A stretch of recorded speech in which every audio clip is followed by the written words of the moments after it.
This is Elijah Ignatieff, and I'm here with Planetary Guardian Media Team number 2, and we are about to start our 4th session, and things are about to get crazy.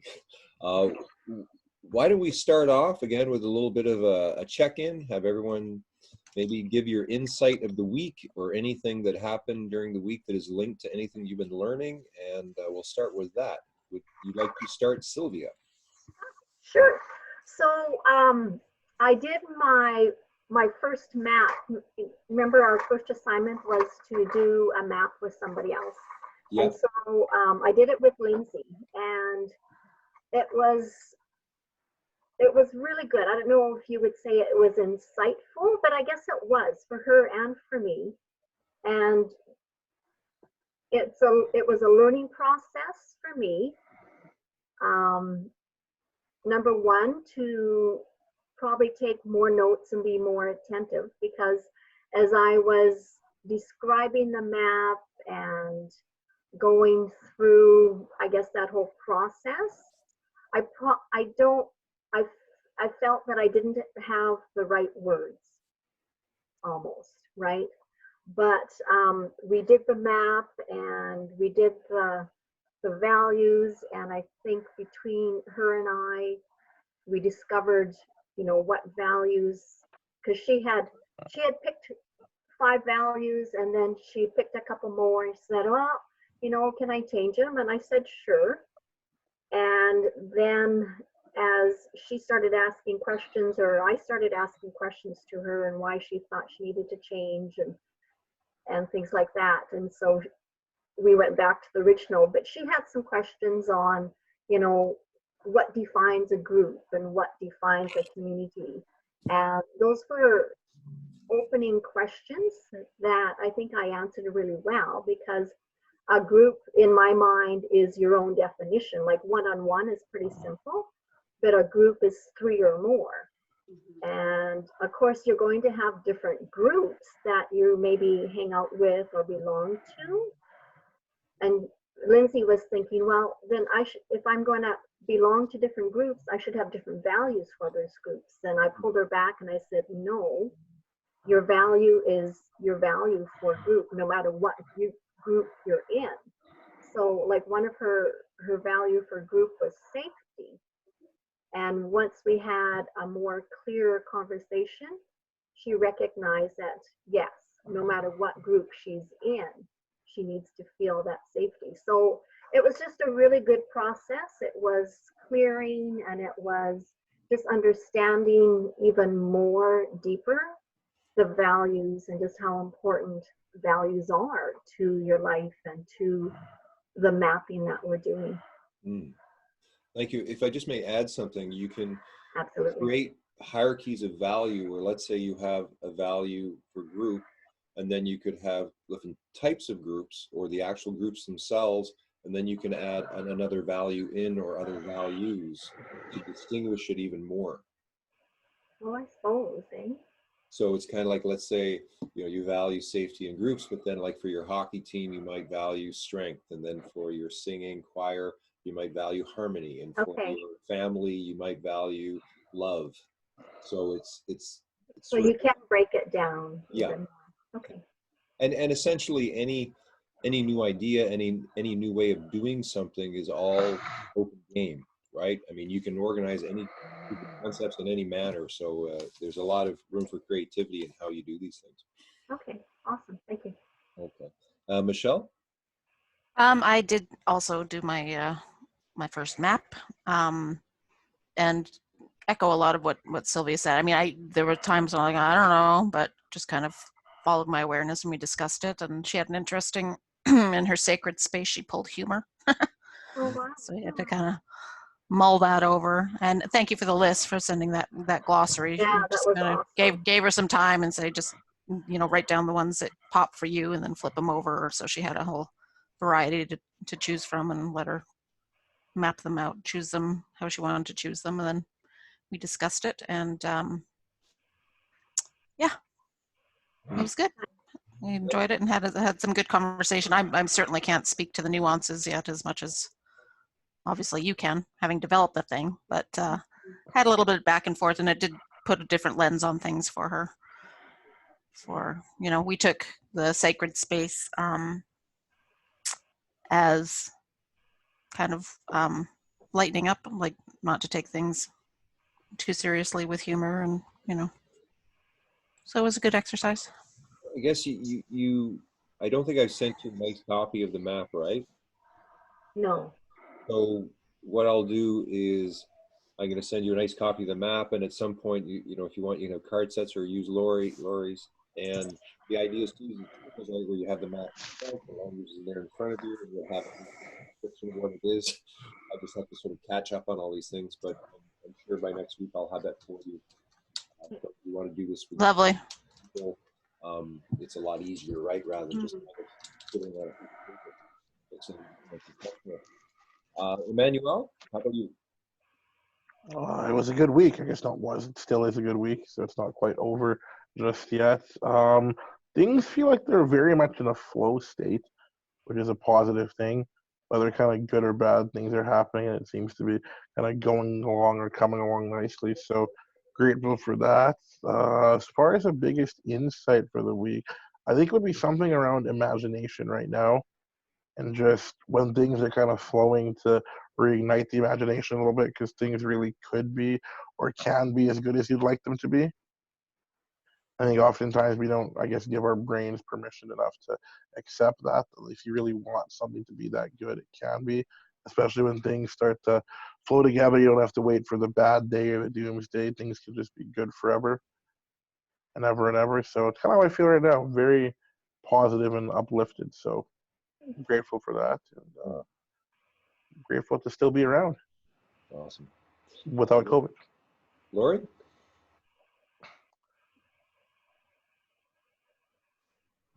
Oh, she's muted. Yeah. Hold it. Thank you, Lori? Sylvia. The map that we did last week with the with the triangle, that's been I've been really, really curious with this one, because what's cool is how we put the cycles around that map.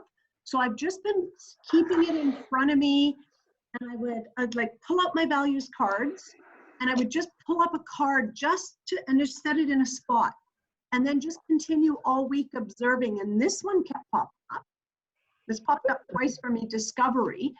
And discovery is to value learning, finding, and gaining insight into something previously unseen or unknown. And I go, isn't that so what we're doing and we want to share with the world? Is a different style of learning that's really never been seen. So it seemed like there was a message there for me, but what I was doing was picking the spots. So the 9 roll at timelessness, the 3 at the lunar cycle, and the 6 at the hourly cycle under relationships. So I've just been kind of observing those 3 spots with the conversations in the middle, and just pulling cards throughout the week. So I ended up coming up with two dominant ones that kept coming up for me, because I just wanted to feel it. What does that role feel like? I understand the rules a little bit better than the rest of you would, because I do have a values map for my company done in 2012, but I'm in a new place right now. I'm in a new space. So it's coming to me with totally different perspective from when I originally did the one in 2012. So that's been something that's really created some awareness for me through this process. So just to give people context, I mean, you probably know this, but Lori did that value system in 2012, but she didn't have a manual and didn't have, a lot of training that went along with it, just created the map itself. And I found that over time that just creating the map itself can do quite a lot in terms of creating that field of experience for you to realize those values. Do you want to say something a little bit about that, Lori? Well, with that map, I remember, like, it's got the 9 roles within any organization. So it's got the 9 roles, and then in the center is the communications and the conversations you have within that group. And I'll never forget, Elijah, when that map was originally done, there was a young man that worked for us. And I've shared this with Emmanuel. There was a young man that worked with us. I know he knew in his heart that he wasn't fitting in, and I knew. But it was like, who was going to be the one to come forward and say, this isn't really working? And we did that map, and it was December. I remember it perfectly. And we did it as a team. I had 2 sisters working here then, and there was someone else. You weren't involved in that one, Michelle. That was a long time ago. And when that map was done, within a week, he found another job. And I just kind of went, thank you, without having to say, you aren't really fitting this, and I know we're not fitting you and your values. He just automatically found another job. So it was really cool how that happened. So when I look at that and I share that in my organization, my business, which is just an organization, right? And I look at the learning center that we're creating, I'm seeing the same thing. If we could do a synergy map, the intergroup map within the Life Matters Learning Center, people would just know in an innate way that I really don't belong here. This really isn't fitting my values. So I think with the Learning Center, and that's what I've observed, is maybe that's what's happening, is that, you know, people were just kind of pulled together at whatever option, right? And now it's time to actually all come together and go, okay, like, it's okay that I don't fit here and that I'm going to step out. It's all okay. Mm. Mm. So that was powerful. And like Elijah just said, I didn't understand a lot of what I was doing, but how it's impacted my organization and my company and given me guidance since 2012 has been unbelievable. So I chose, in the resource side of LR Future, my company, remember I chose a values map, and it was mercy. It kind of bugged me. I'm going like, what does that have to do with the resource money side of my business? But I realized I'm in the financial services. I know my personality. Money flows. For me, money flows. And I remember, Elijah, when you were here and you go, Laura, you're kind of a conduit. And I go, totally makes sense, Elijah, because money's just an energy. And then that mercy word, I left it because you could not like a word and just put it aside, but it was there for a reason. And I realized that not everybody thinks the same way around money, but how can they become? So mercy was important for me, working with clients and other people around the world of finance and money. So it's a powerful value today that I just wanted to put back in the deck and repick, but I held it.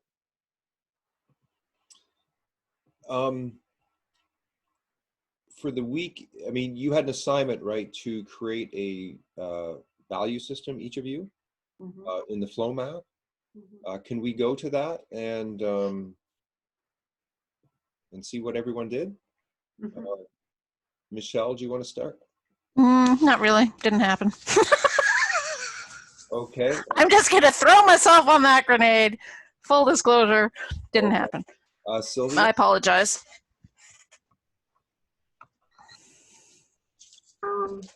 Okay, so our action or our project for this week was to pick 10 values, right? Okay. I picked the 10 values.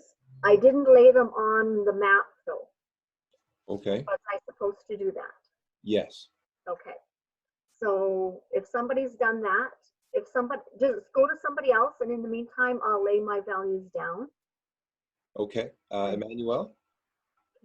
Okay. So I'll just spit them at you.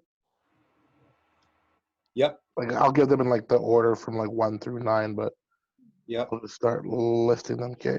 So determination. This is at number 1? Yeah. Okay. Or should I start at, well, technically is 9-1, like, should I have moved this over? I guess it's whatever's at field, 2.1 field.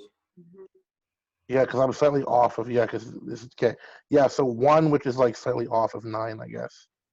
Yeah. So 1, determination, courage, gratitude, contribution. Just a little bit slower.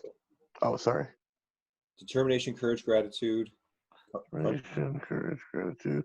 Contribution, Okay. consistency, Okay.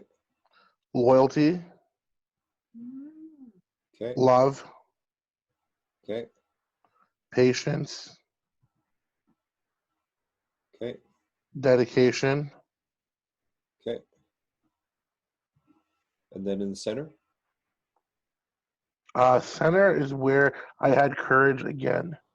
Okay, double courage. Yeah, it's been a pretty important one to me. Okay. Perfect. And how did you do it? Did you do it through choice or did you do it through divination? The only one I chose for this one actually was when I did, so like as far as the communicator first, I chose courage for that one, and then the rest of them it was more I tried the divination. Because with everything else I had done choice. I Okay. chose for the middle, and the rest was kind of random. Okay, and then how do you feel about the placement right now? I feel fine. I feel courage, especially, is kind of more profound for the middle, like for communication. But everything else, I find it interesting. And when did you do this? Probably 2 days after. I think was it on Saturday I did it. And did you find, have you since then, Yeah. has anything occurred kind of related to the map where you noticed, oh my God, like I'm not being patient, or oh my God, there is no. I guess it goes back. Like courage probably showed up there twice for a reason, just in how I communicate, and just underscored the need to, I guess, not be afraid. Like if my intention is good, which I think it is, then I should have the courage to communicate and link people together the way I think it should happen, I guess, more or less. Okay. That's been the one that I've been, I guess, working on the most and been getting some good insight on from some people. So grateful for that.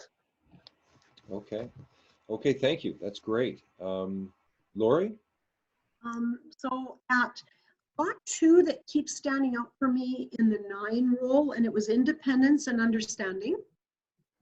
And then 1 was divinity, 2 was learning, 3 was freedom, 4 was 1, 2, 3, excellence,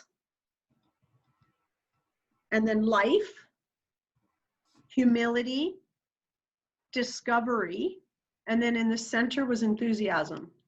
Okay, wait, I have divinity, learning, freedom, excellence, life at 5, humility at 6, discovery at 7. What's at 8? Oh, discovery's at 8. Oh, discovery's at 8? Humility at 7. Okay, I'm missing. Life at 6. Excellence at 5. Freedom at 4. Okay, freedom. Yeah. 3, accountability is 3. Okay. I totally missed that one. And then 2 is learning and 1 is divinity. That's funny that you missed accountability. Yeah.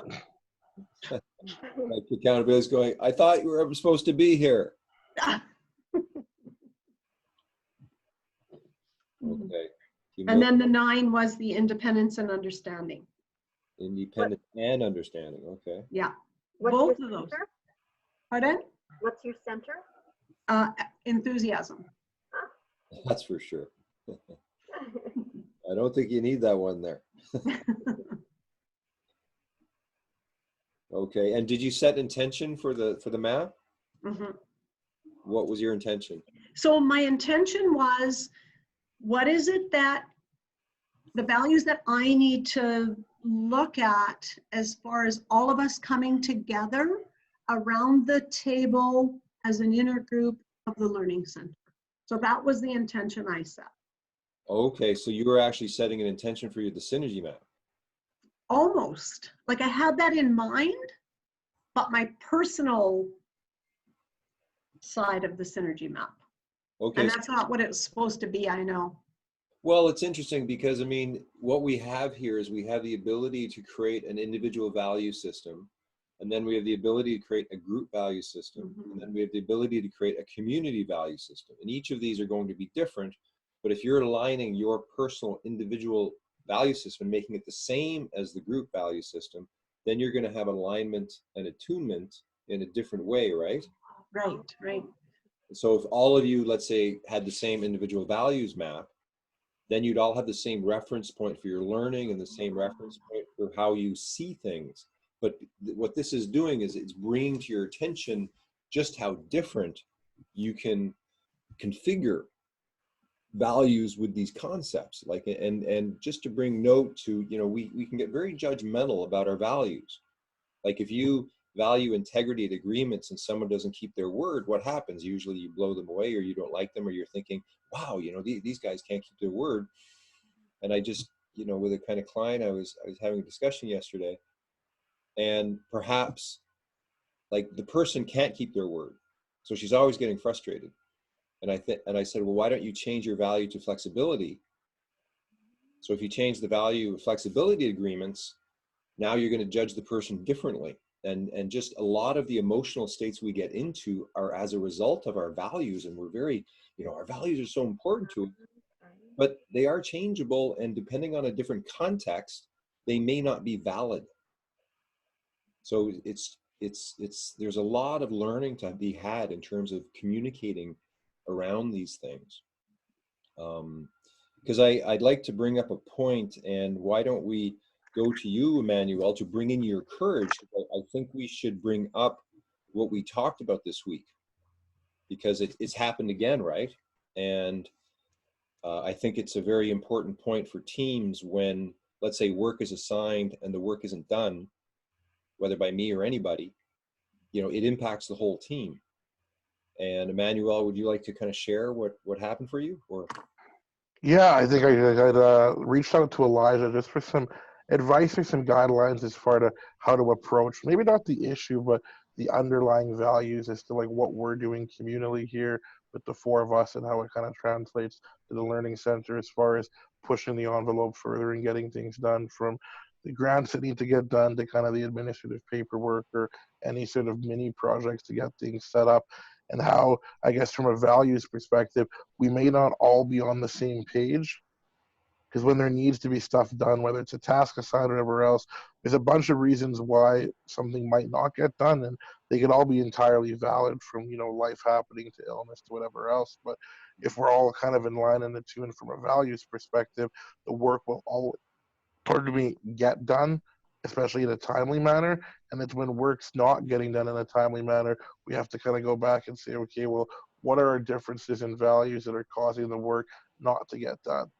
Because my interpretation, whenever something's not done, is, well, our values are different. We're obviously seeing things from a different perspective.